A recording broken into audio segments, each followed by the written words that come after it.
so you guys Yes. can discuss. So Diane, do you want me to start? Sure. Okay, so, so Diane and I go way back in a lot of different work stories, I guess, fun stuff that we've done over the years. So she's in a new role, and then I'm in my role with CIS, obviously, but I also, for the past 13 years, have had a support group in Des Moines and Cedar Rapids that works with families that have a loved one incarcerated. So originally I was gonna do something on that and reentry and getting people housed. And then I saw that Diane was interested in the sex offender thing. And so I thought, well, they all kind of go together, you know, so let's just have this discussion together.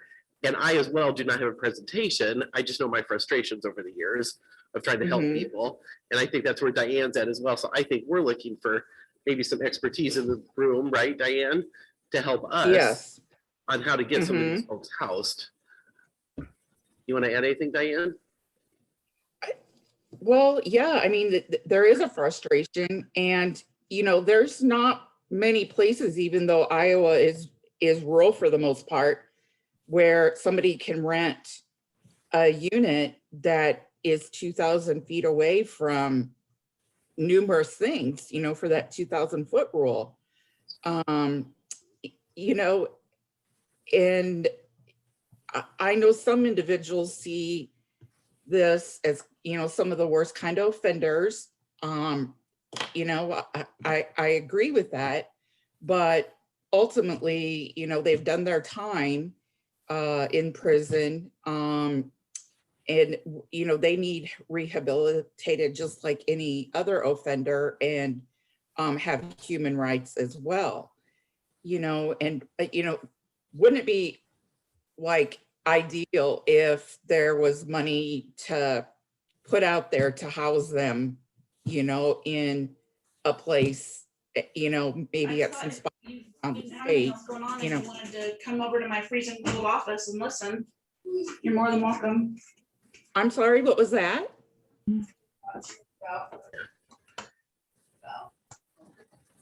I think that she was holding a side conversation and I've gone ahead and just muted it. Oh, okay, gotcha. Sure. So anyhow, I was saying, you know, that's an ideal world, if something like that could happen. So, you know, I've just been doing a lot of Googling and trying to find information on ideas. And probably the best one that I've come across recently is someone who started a website. I think he may have at one point been an offender and on the list, and he started this website out of need to support other offenders who were reentering.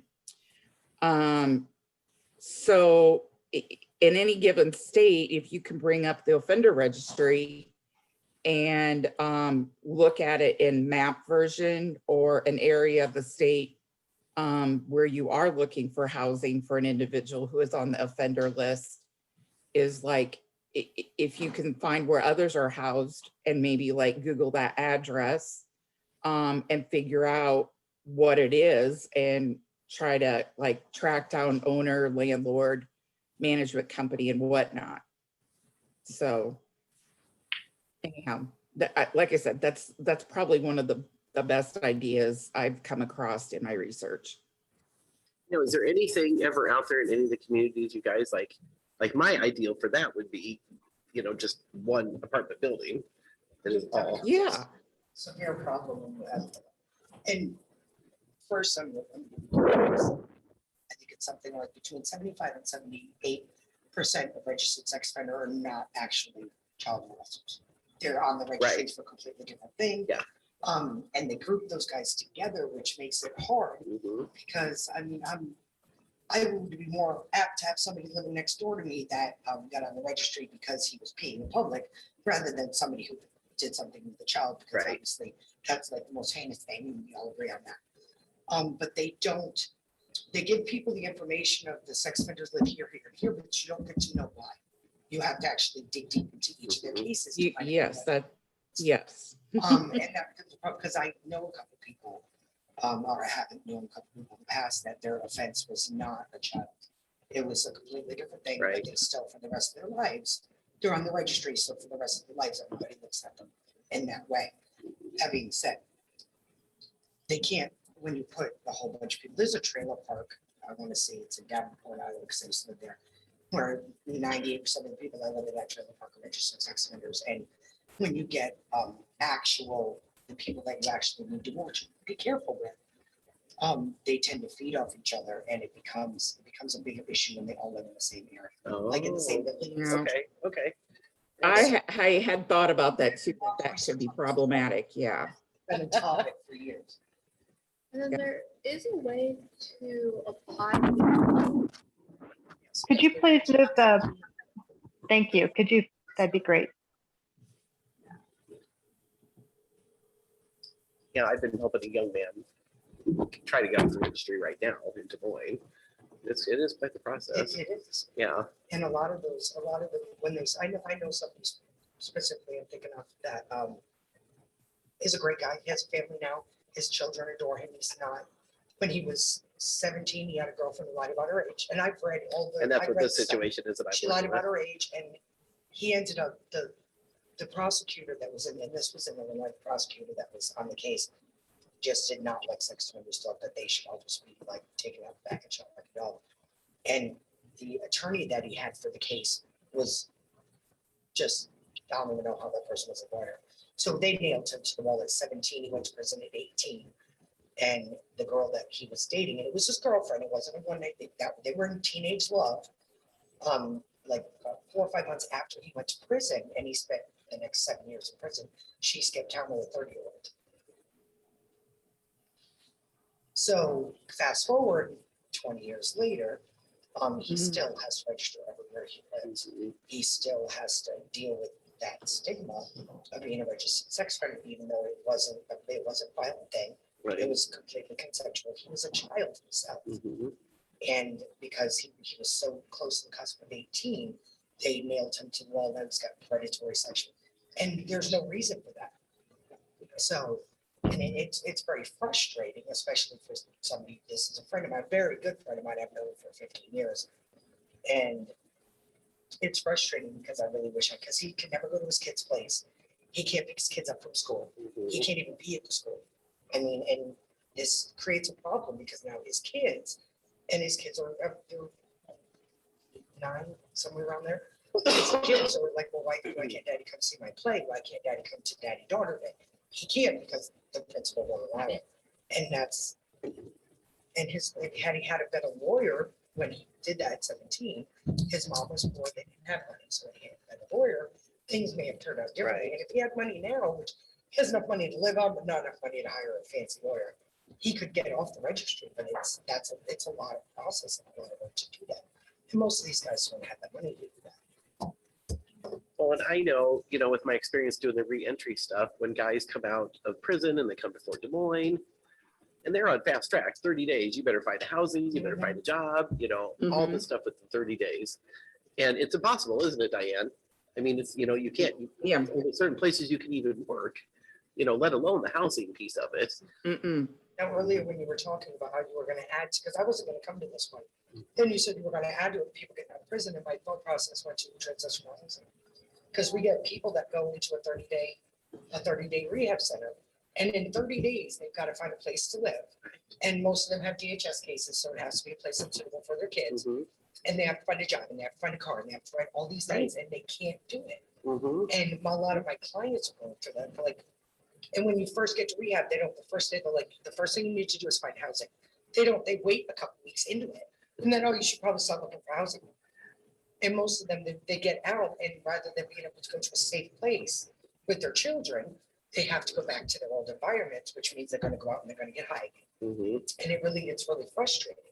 And I think and I don't know about other counties, but in Waterville County, one of the biggest problems we have is there's no transitional housing.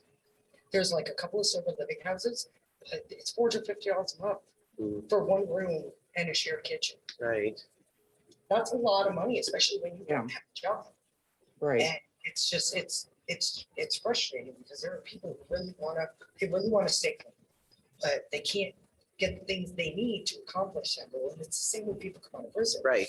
A lot of people that go into prison are addicts. They go Mhm. into there and yes, you can find drugs probably easier in prison than you can in most counties. But some of them go in there, they actually stay clean and they start doing things, they start working for them, they start making these resources. But then they get out and they can't find housing, so I'm gonna have to go back and live with Right. so-and-so, and there's gonna be drugs there. Or they end up in Des Moines in a lot of the hotels. Yeah. Like on the edges of town. And there's a lot of drugs. And then there's a lot of drugs in those hotels, exactly. It's Yeah. just, it's, Yeah, and it's just not Des Moines. I've encountered it with other, hotels around the state that they're staying in. So. And then. Like they stay there long enough and the hotel manager, gets to asking around and checking into them and finds out they're on the registry and whatnot, so. Mhm. Well, yeah. then I get frustrated. I know in the last session on housing, I talked about the 2 years that I lived in Cedar Rapids and I worked in a housing, I was a case manager for a housing Mhm. complex. And then I found out after I started there, that people had to be off,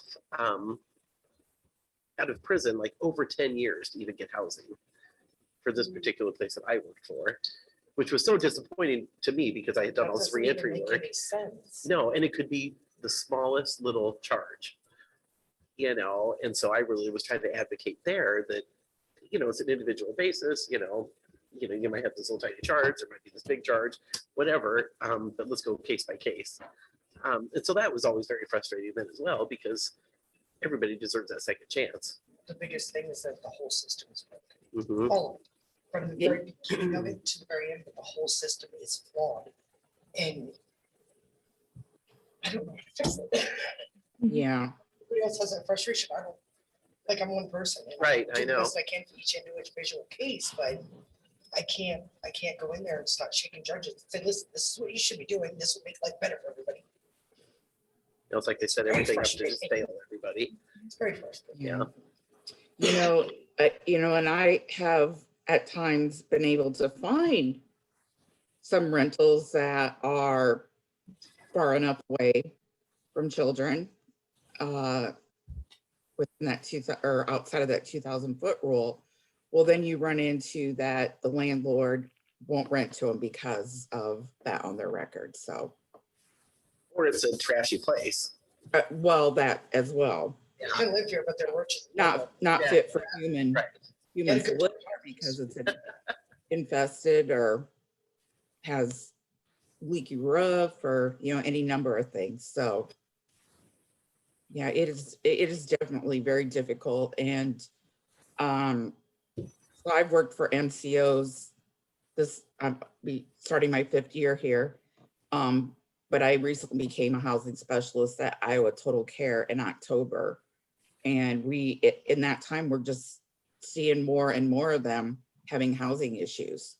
So I don't know why.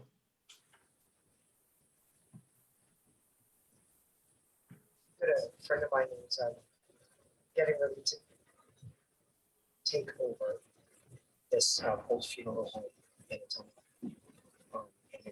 And one side of the building is the chapel. The place where you go to the basement to do whatever you want to with the bottom, all that weird stuff. But there's another side of the building that's like a maze. There's just rooms. There's like a bathroom every 2 rooms, and it's just this big thing. And it's going to take a while to get there because the whole building has to be remodeled from one end to the other. And he's going to use the first half of it, offices for him as president of the business. Then he's going to use one of it for storage. He's going to open up the big room for like meeting hall for people to do whatever, like cheap place you can go to have birthday parties or Mhm. whatever meetings and stuff. And then the other one, they want to remodel it into little efficiencies for people who are struggling, for people who are transitioning from prison, from the halfway house, from treatment centers. But it's in a ton. But it's gonna take time. Because here's the thing is he owns a country, he owns a like an intimate service. And the landlord, what's that? Who is it? I'm not gonna tell you that. But listen, he owns an intimate service. It's called K&J Intimate. His name is Kenny. But he's gotta, I don't care. He's gotta remodel the whole building. So Right. the part of the building with the rooms, there's no kitchen. So he's gonna have to figure out a way to incorporate kitchens or like a little nook of a kitchen in each one of us. But it's like, he hasn't even started yet. The guy who owns the building is somebody he does work for. And he basically told him, do what you want with it, just I'm tired of looking at it. So he's waiting for a contract to be drawn up, which will probably take another month. And then he's gonna actually figure out how he's gonna do everything. 'Cause he's I gonna have heard to you do, were in the last meeting.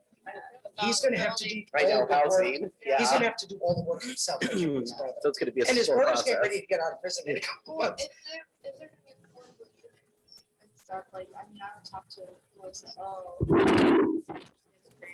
Yeah. Those were all the grants. That's one of the problems is that. Excuse me, could you just make sure that the mic is in front of the person who's talking? I'm just having a little bit of a hard time. You have them here. We're We can't trying. forget you guys are even there. No, we The thing is that he knows the bit, like, we'll remodel that place and it'll absolutely beautiful. He's really, really good at what he does. Right, The problem is he doesn't know how to do the nonprofit side of it. He right. doesn't know how to do He the, he Yeah, doesn't know that's how to do why- the, so he's relying on me and we have a couple of other people we know that do nonprofit. It's all recovery stuff. We're all in the recovery community that do nonprofit stuff when it comes to recovery.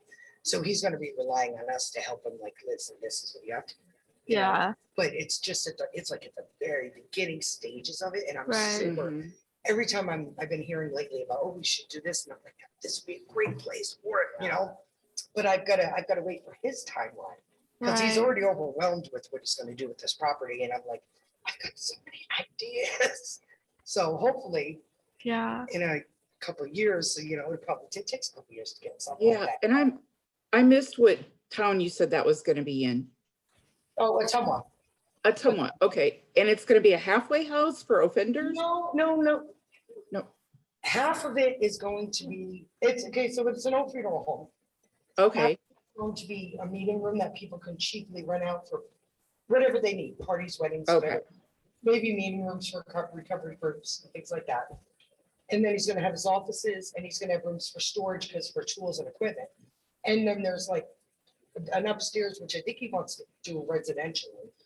And then the other side, there's just rooms, like you can get lost. If you walk in there, walk around, you're gonna get lost. And there's bathrooms everywhere. He wants to convert that part of it into affordable transitional housing. Like little one-room places for people Okay. coming out of treatment, coming out of prison. In terms of the sex offender thing, I'm not sure where it would land because Yeah. it's on, if anybody knows the town, it's on Church Street near Happy Joe's. Yeah. So I Mhm. don't know, and I'm not sure what I'm not 100% sure because every county has their own rules when it comes to registry. With the It- 2,000 foot law, some counties it's 1,000 foot. So I'm Mhm. not sure, but there's not. I'm trying to think of how close it is to Wildwood or other, because there's parks in that, not in that immediate area, Mhm. but It's not near Wildwood. Wildwood is up around the corner, but Wildwood's all the way on. like, It also has to do with what tier they're on the registry as well. that's true too. And I'm not even sure, because once he gets to the point where it's actually livable and he starts letting people come in, Mhm. knowing what I know about about him is that when it comes to registered sex offender, he is going to be very, very picky about the types of offenders he's gonna let in there. Mhm. Because he's all about the kids. And Mhm. he's all about, like, he will be one of those people that will like come to a party and he'll start handing the kids, hey, you want this? You know, he loves children. He has like 5 or 6 grandchildren. And that's just like, he's all about that. So, but I think the focus for him is more on people coming, because he's also a 29 convicted fellow. Like he's done a lot of prison time in his life and he's turned his life around. Right. Now he's trying to help the community that he took so much from when he was younger. So tell his story a little bit. But I think he's really, really focusing on people who are coming out of treatment, people who are coming out of prison that need that second chance like he got. Mhm. Because transitional housing is one of the biggest obstacles we have in town. From every aspect, whether you're coming from the homeless, from prison, from treatment centers, there's nowhere for people to go. Right. Nowhere, unless you want to go to the sober living house and their rent is outrageous. And there's lots of things that people don't want to deal with in that aspect. And I don't get it because I didn't want to live there either.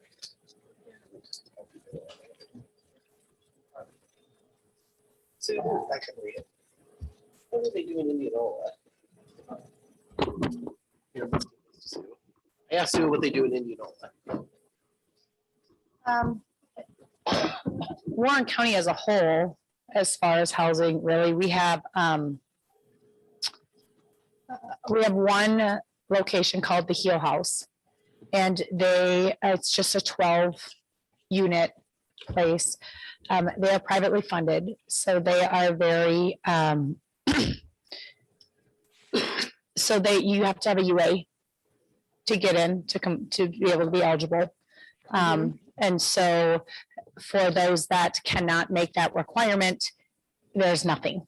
I mean, I've driven several people up to CIS, or have driven them to primary healthcare, where I'm learning the families can do their coordinated intake and go that way. There is a place called Harvest Academy, actually in Indianola, for men only, but it just opened in 2019 and is I believe that their requirements are, yes, they do have to be a Warren County resident. And as Harvest Academy, I don't believe you have to be a Warren County resident for Harvest Academy. That's open. Yep. And that's a men's, and that's a 2-year program, and it's a whole program where they really work on the guys, but they will take those out of jail. They will take those. They will not do sex offenders. Yep. And they cannot manage people on mental health medication. So, yep. So, and theirs is only a 12-bed, I believe, as well. It's a really neat program, just opened, but yeah, they won't take them either. So, tents, they're in tents. Deep in some of our state parks. We have quite a few state parks in Warren County. We haul food out to certain locations. But that's really, we don't even have housing for I have full-time workers that are working at our fast food restaurants, living in park benches and in their cars, right? Because they can't pass a UA, but they're very functional and they're at work every day and they're making minimum, maybe a little bit above minimum wage. And we don't have a lot of affordable housing. I mean, when did we started the paperwork on this one gentleman, mid-30s, started his paperwork with Rolling Hills, and it wasn't anything Rolling Hills did, but it took us 4 weeks to even locate a landlord or find somebody. He had an eviction from 7 years ago, and that was the only thing. And they just went, so we finally found one. But he was working full-time at Dairy Queen, part-time at Hy-Vee, and living in his mom's car. And every once in a while, we'd put him up in a hotel for a few days here and there. But yeah, I might not know of other places, but there's just really, we're kind of the default. And that's why I'm like here, because I'm trying to learn how do we get Warren County to where some other counties have the help that they do. So yeah, unfortunately, we don't have anything. I think a big part of it- Even though we have counties that have the help that they do, those are counties that still don't have enough Right. for access. We've got people in tents, all over Polk County.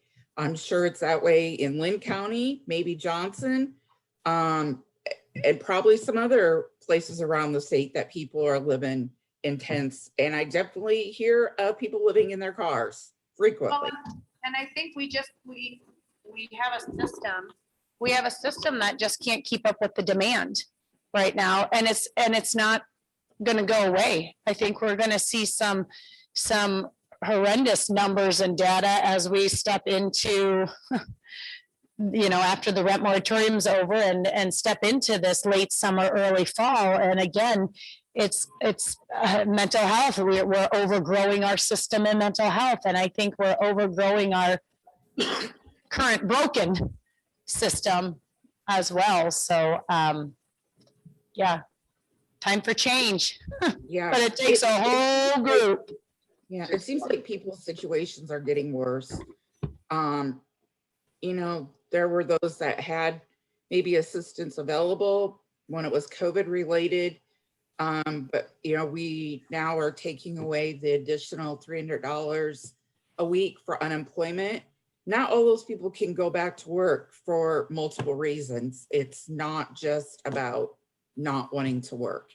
And if they're losing that money, then we're going to start seeing those individuals homeless as well, is my feeling. I agree. I think a big part of the problem, and I've lived in a lot of states, so I've seen the way other counties and other states do things, is a lot of people have lack of information.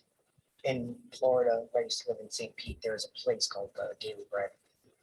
And they have one building that every day they serve a meal, and it's like a 5-7 course meal every day. Soups, I mean, everything, and everybody goes, it's great. You can also get some food to take with you, bread and whatever. And the building next to it, they have showers that you can use. They have laundry that you can use. They have clothing exchange. They have mailboxes, you can get your mail there. They have phones that you can call for whatever services. They also have social workers that you can say, hey, I need an appointment, see whoever, whatever, and they go in there and they try to help you find housing or whatever resources that you need. They also do bus, I mean, they do the basic bottom line of what a person needs to get by through the day. And then they also help find services in other ways. Also in Florida, 211 actually works there. If you call 211 here, you don't get nothing. 211, if I call 211, say, hey, I need to find a couch or some clothes, they will give you 5 or 6 different people to call. In Florida, 211 works awesome. When I came back to Iowa, when I called 211, I was like, all right, never mind. Because there's nothing, they don't have resources when you call it here. In Florida, they will connect you with everybody within 20, 30 mile radius. It's amazing. And I think that a lot of that, like your place, I'm sorry, I forgot your name. So Okay. your place that you've been talking about is probably the closest I found to the Daily Bread, and I've never seen it anywhere else in any state I've ever lived in. There's some really good programs in Alaska, but that's so far removed. It's a long bus ride. But there's not places like that anywhere. There just isn't. Where somebody can go and get a couple hours inside. They can do their laundry. They can, get in line to take a shower. They can exchange their clothes to get clean clothes. There's nowhere. You can't do that anymore. To help them fill out some of these forms. Yes, Like, they do I that had too. so many people. Mail can come. Yeah, and I had so many people that started working with the rep moratorium and they never got their letter from the CDC explaining what the part, and so we were able to go back in with a volunteer and find where they were filling it out on their form and or on their phone, and they didn't scroll far enough, and so they miss it, and so it's sitting and pending and it never did anything. So, we're really just trying to create, everyone else specializes in this stuff. Why not just at our place, provide the space for you guys to come have an access point, right? We're all data driven, right? And it's like, how many people can we serve? Well, we're a complete access point. All 50 to 60 people come in Tuesday afternoons.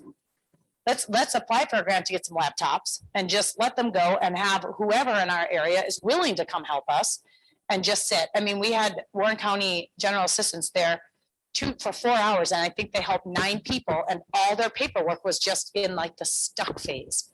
Well, they would have never checked, right? Because they don't have time to go down there, or they don't have a computer to check on. So same thing with just, trying to get everyone on the same page. Yeah, and I will say too, one thing that I really like about Warren County is, so you guys do a really good job of working together, because like you do like the food and the clothing, but then you work with the resource center, right? Or the mental health center, drop-in center on hours. So then people can go their opposite hours. And then the resource center has showers and laundries and a kitchen, right? We're trying. Yeah, I think that's really It's been a nice, cool. friendly, working together. Yeah, and I will say that Wapello County is trying to do similar things with the Blessing Soup Kitchen. Sherry and Gary are doing an incredible job. They're helping people with housing, and they have the kitchen, which is a cool little diner space where people can actually go in and sit down and have a meal. And well, they have to get it to go during COVID, but it is a cute like little diner space. So it's like you're eating at a But restaurant. it's also a neighborhood. I have.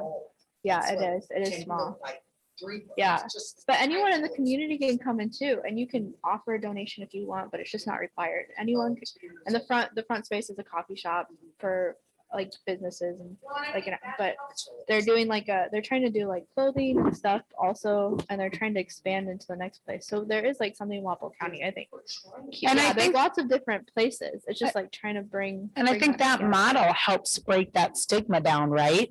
Yeah, Like anybody can come, and that's what we started a back to school clothing thing, school supplies thing, and we are like, it's for anybody. We have no income guidelines. We have nothing, just come. We had 30 new families show up, and she was like, why would I go buy jeans for $30 when my kid's growing, when I can come here and get them for free?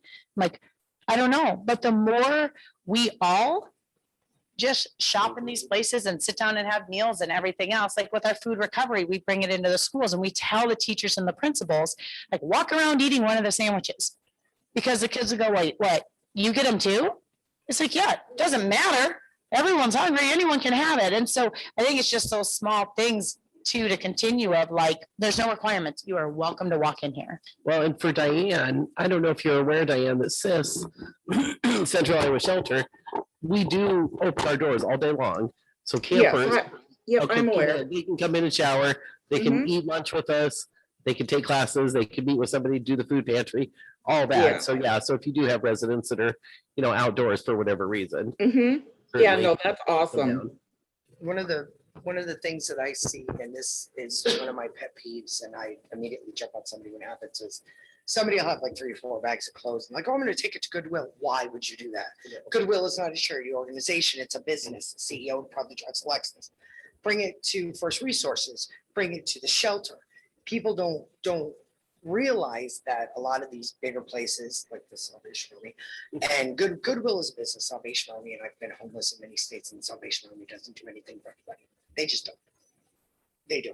Like every time we went in there, it's like, I'm sorry, we can't help you. Okay, well, I've never seen them do anything. Sorry to anybody who's Salvation Army listening, but that's just how I feel about it. And people, I'm just gonna don't give it to me. I will bring it to First Resources so we can get to people that actually gonna use it. I will bring it down to the soup kitchen. So, I mean, what the Goodwill passes, what Goodwill does is they take your free stuff, they sell it, and they make a profit. And I know they have their little program for jobs. I've been through that program. It doesn't do anything. It's just a tax write-off is what it is. Know your places when you're giving donations away. Because I would much rather take all this stuff in the back of my truck and drive it to wherever it is you live and bring it to you. How far away are you from someone? I'm serious, because I have like 7 bags of clothes sitting at the Camel Club right now that we just haven't been able to get somewhere. All right, write that information down for me, and I'll bring you like a bunch of stuff. Nice. Seriously, like people are always like trying to donate stuff, and let me get it in the hands of somebody that actually can use it and But will you don't actually. have a helping hands down in the Tumwa. No. I mean, like Monroe County has a helping hands. Not not people really. that are doing. Maybe it should be. For a franchise, and I was like, no. I mean, shit, like we have people that give out clothes, but we don't really have. I mean, like There's we not have like a centralized location. right, like Mary Margaret. She stopped taking clothes. Even she does like blankets and stuff now because it was so time consuming, and there were so many other places in Atumwa. Yeah, and there was there's like so many other resources that take clothes and find clothes to give to people. That's usually not like a huge need. Like there's always a way to find place, but we don't have like a central location Yeah, in Atumwa. it gets really frustrating because there's so much that we can do, but quite frankly, I don't have time to go through clothes and that kind of thing. Right. Because I've got so many other things going on. So I know it's frustrating for everybody involved, especially for the people that don't have stuff. Does anybody online have any ideas for us we could fall back on? Bueller. Thanks for getting my reference. I appreciate that. I don't see any hands going up. Carrie, who do you guys have in Marion County? Is that the well? We have, so in terms of shelter, the only thing we have really in Marion County is a place called the Helping Hands. I don't think it's necessarily associated with the other one that you were talking about, but they have a few rooms and it's women and children only. So it's individual rooms, and then they have a common area. It's above a, it's kind of like a, so it's right next to a church, and it's kind of like a 2-story building. So then down below they have a place where they have clothing, and they have like household items, and then they run also a food pantry out of there every week. Helping Hands does a lot in Knoxville. There's a lot of people that take advantage of those, of what they do. And then we have a couple of churches in town that that do food distribution on a weekly basis.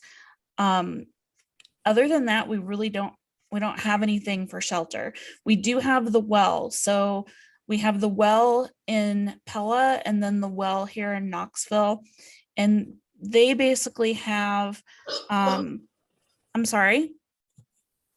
Oh, no, you're. Somebody called. Oh, so the well in Pella and Knoxville, they have a thrift store, and then they also have a resource center attached to that. So they have a place where, and Pella is very different than Knoxville in terms of just everything you can, and Knoxville's much more blue collar. The environment is just very, very different. You have the races in Knoxville, you have tulip time in Pella. And so the needs that the well addresses in Pella and Knoxville are very different. And that was one of the first things that they learned when they opened the well here in Knoxville. So in Pella, they have a place where they serve some meals, but it's almost more like a social type of thing where people come together, like for community.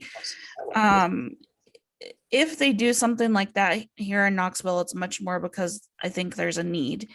So the resource center, they do, it's a form of case management, and they help people get the resources they need. The well here in Knoxville does have a place where people can shower. I don't know that they have a place where people can do laundry. But the shower, to my knowledge, is always busy. So there's people that come in there on a daily basis and do that. They'll help with community projects like cleaning. If you have a cleaning project that you need to undertake that's too big for one person, then they'll organize a team and help do that. They have a truck that's available to help move furniture, which I'm sure, as you all know, can be a huge asset. Just trying to get stuff moved around. What else do they do? In Pella, they have the Well Works, which is kind of a program for I believe they do like people who have been in addictions or who are needing help with like a work history. And they actually do some work contracting there. So they actually employ these people to do different things. The thrift store is part of that.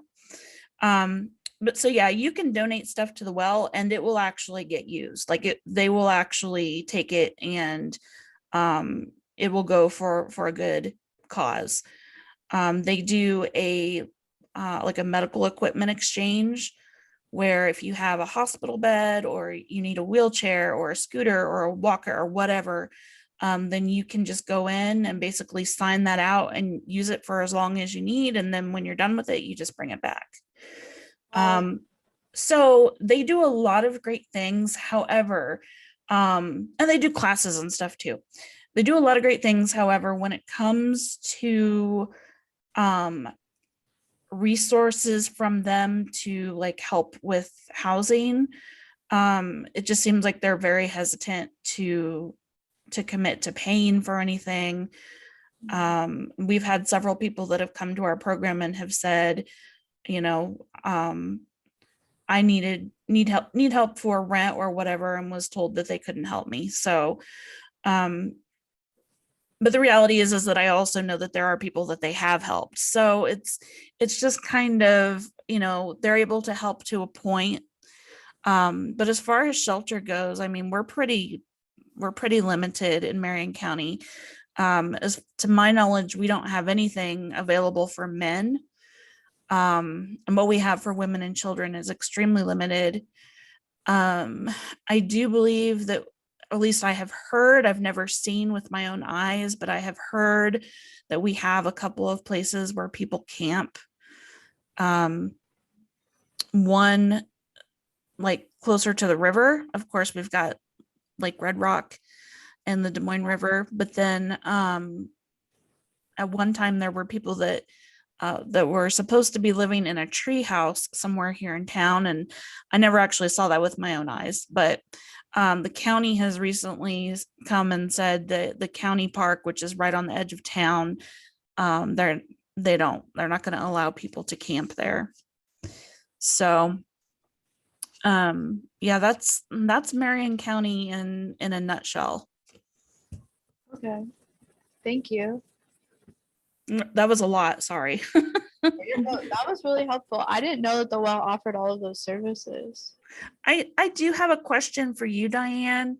So the kind of coordination that we do out of this office for people, so like if people have had like a mental health commitment,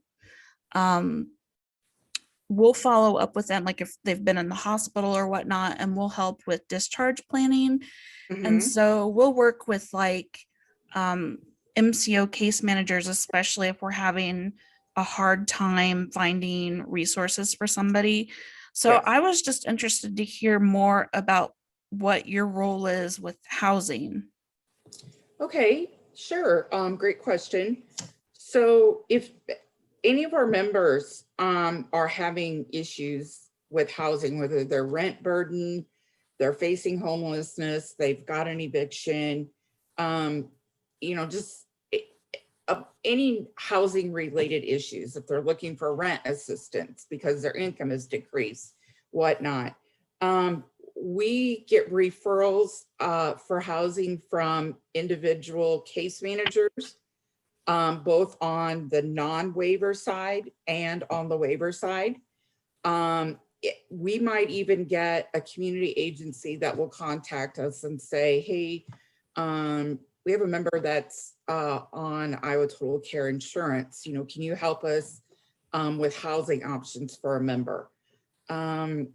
So it really is anybody. And if in the situation that you're talking about, you know, somebody that maybe had a committal for mental health, more than likely, you know, they are on our radar for case management, and have been reached out to or will be reached out to. And we even get alerts through a system called Patient Ping when they have a Z code diagnosis code for homelessness or housing issues.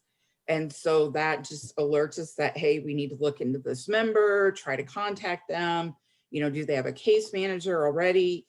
And find out, you know, like what's their barrier, what's their situation, and how can we change that? Because, you know, we're really focused on the social determinants of health. And if you don't have housing and your basic needs met, you're not going to be able to focus on your health. So. Right. So if we wanted to refer someone, then how do we go about doing that? Okay. I will put our email address for that, for our housing into the chat box here. And then that would be your points of entry to start with us and let us know about what's going on, you know, who the member is, and like, is the referral, is that something that we can look for options for them? So when we complete a referral, we do an action plan that is usually a pretty hefty list of potential resources that may be able to assist them with their needs. Some of it might be resources that wouldn't be immediate, but that can potentially help them in the future after they like get through a waiting list. And then also the action plan will include options of units that are available at that time for rent. And we use a number of different resources and search engines and websites to find units that are available at that time. Okay.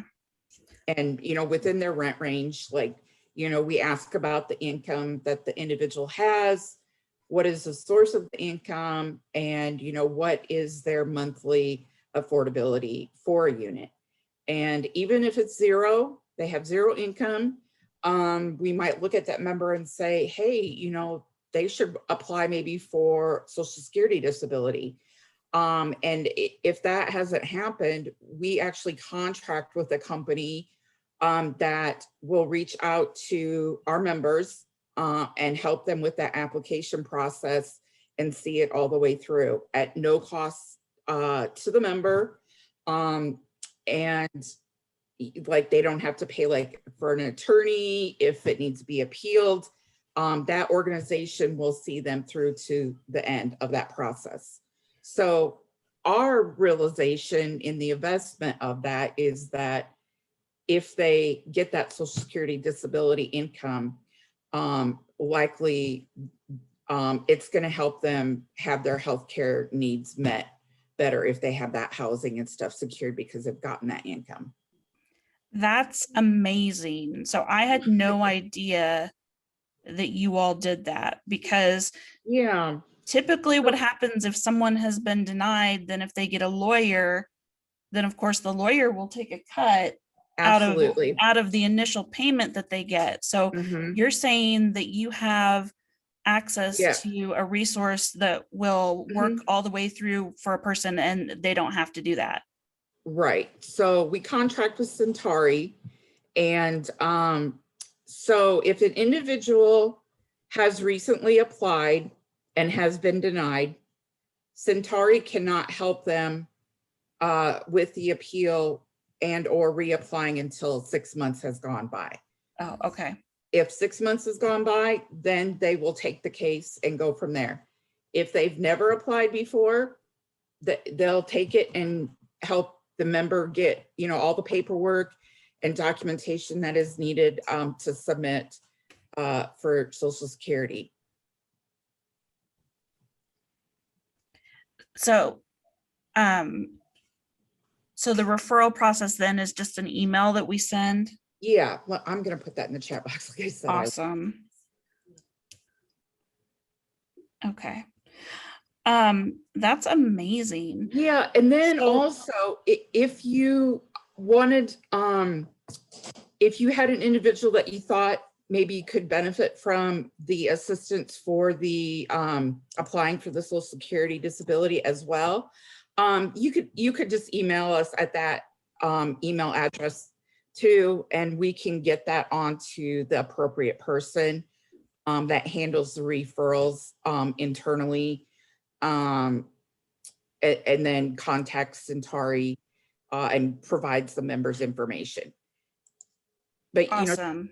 he would reach out to the member first and make sure that they understand that, you know, Mhm. truly want this, and let them know then it won't be Iowa Total Care reaching out.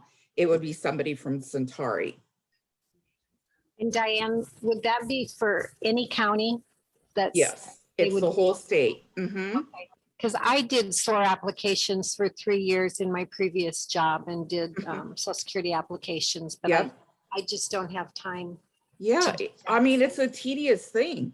It And is. these individuals, this company are experts at it. And, you know, we do not so much trainings with them, informational sessions with them, and they are very good at what they do. And they have a very high success rate of getting people, you know, their award and on it if they truly are in need, you know.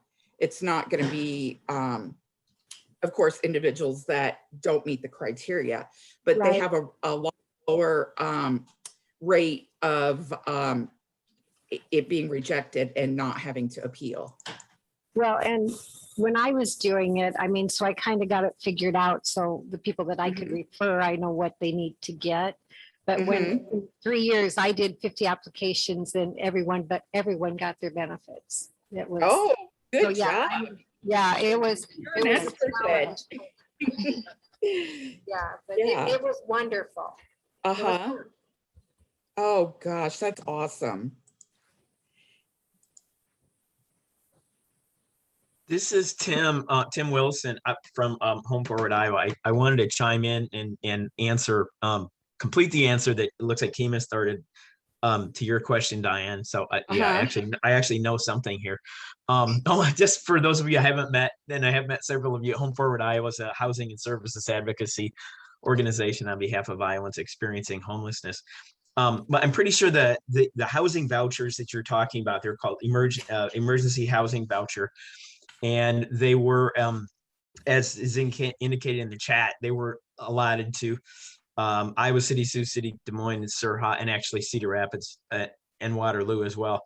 But in Surha, Surha's service area includes, in our region, in the Rolling Hills Coalition, it would include Jasper and Marion counties. And there were a total of, I think, let me just look it up because I have them right here. I have them right here in front of me, actually. The vouchers? Well, not the vouchers, but the counties. Yeah. Yeah. There's 76 vouchers. Right. Yep. But keep in mind that includes counties in other counties that basically surround Polk.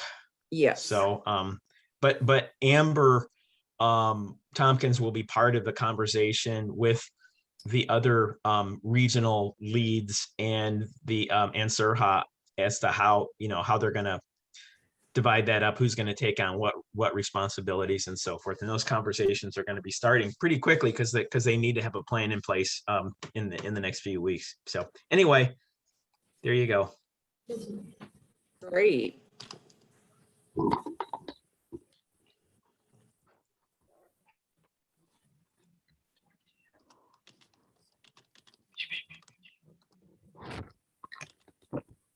So Diane, I have another question. Mm-hmm. So do you just help in terms of getting people in touch with resources that can help for housing, or do you have any kind of funding? Iowa Total Care at this time does not have any funding. Okay.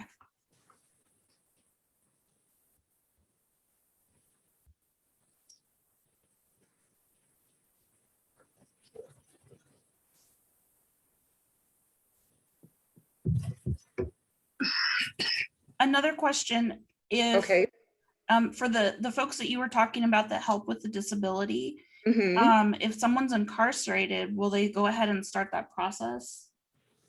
That is a really good question.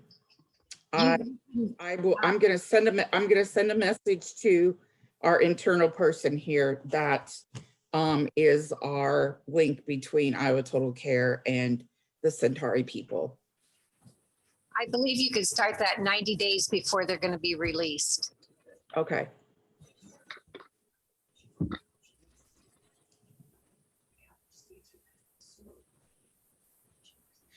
Yeah, I mean, if the member has a way to call Centauri, then I don't see why not.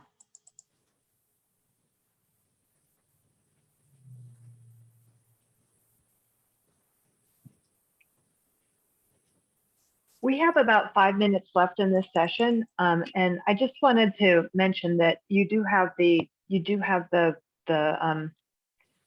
place online of the collaborative community that you can go to so that you can share your aha moments. This recording is going to be uploaded there.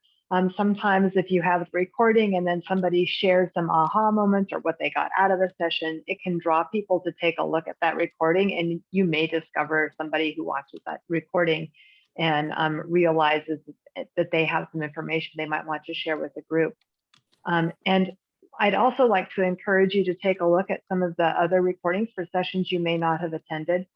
So for example, Melissa O'Neill did a session during the last hour, the last period, where she was talking about building housing and different things that she's got going and meetings that she's got, and she really wants to know about needs in terms of helping people who have substance abuse issues, or helping people who have been incarceration for a sex offense. So so please take a look at those resources, know that they're out there, and you may discover something in her recording or in that chain that would help you out as well. Mhm. The other thing I wanted to mention as well, about the Iowa Total Care members that could benefit from applying for Social Security disability. With our internal system, they're able to pull data and identify based on hospital admissions and diagnoses, individuals who would be appropriate for that. So they do reach out to members that could benefit from that as well. Diane, I don't know if this is a question for you. So for the SOAR application, and maybe you know this, Susan, does it have to be done in person? You know, because I'm guessing a lot of these people would have issues with transportation and all of that.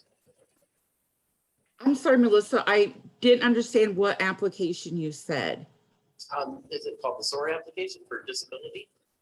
Well, the SOAR program is a SAMHSA Oh, program, and they just have people that do the training to be able to help people with mental illness apply for Social Security. So that just means they gather all the information and submit it to Social Security. But anyone that has not had a work history, they just need to make a phone interview with Social Security office and do the SSI application over the phone. They list who their medical providers are, and then Social Security will obtain all that information and determine if they should process it on for approval. Yeah. And if the individual does that with Social Security, then they would have to wait 6 months, or if that's in the process of approval, then Centauri can't touch it. So if you find somebody that is on Iowa Total Care that needs to or wants to do that, it would be more beneficial for them to do it through us with Centauri, because it will not cost them any money if they get the award and any back pay.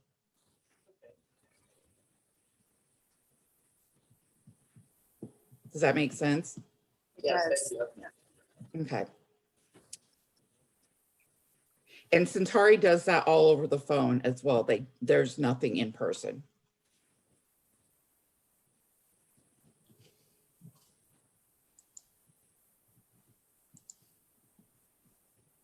So I just heard back from our internal coordinator. They do not have an email inbox as of yet, like we do for housing. That's something they're working on. So you could just email us at the housing and we can send it on to Nisha. I'm just curious what the success rate is in terms of like reaching out to people when they have been like, you know, when their bills show those codes or whatever, they've been flagged for whatever reason for the housing, just in terms of being able to get a hold of people and like how responsive they are. Yeah, that's a really good question. We just started doing this at the beginning of the year. And just to clarify, you're talking about the ones that we get the alerts on from Yes. hospitals that they're homeless. Is that correct? Yeah. Yeah, okay. Yeah, so we just have started doing that at the beginning of the year. So we don't have a lot of data yet. And we're still working on housing several of those members right now. So they have, you know, a lot of them have multiple complex Mhm. mental health and or substance abuse situations. So they might be in treatment and are halfway houses right now. So it right now, since from the beginning of the year, it's turning into a long-term process for most of them. We have a couple that we have been able to get resources and get some assistance for housing and secure some permanent housing.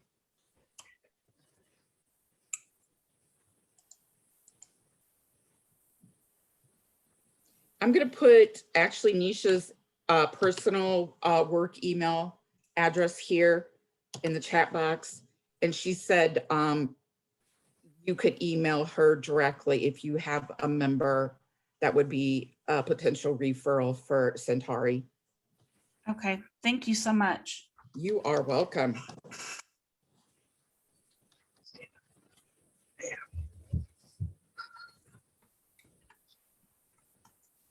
I'd like to invite you to continue your conversations beyond this group. At this point, I am going to stop recording and just want to let you know that the closing is going to be at 12:15. So our break time at this point is pretty short. I'm gonna close out I'm gonna stop the recording. And please consider taking care of some of your break needs and rejoining us in 15 minutes for the closing in the lobby. Thanks. All right. I'll talk to you soon.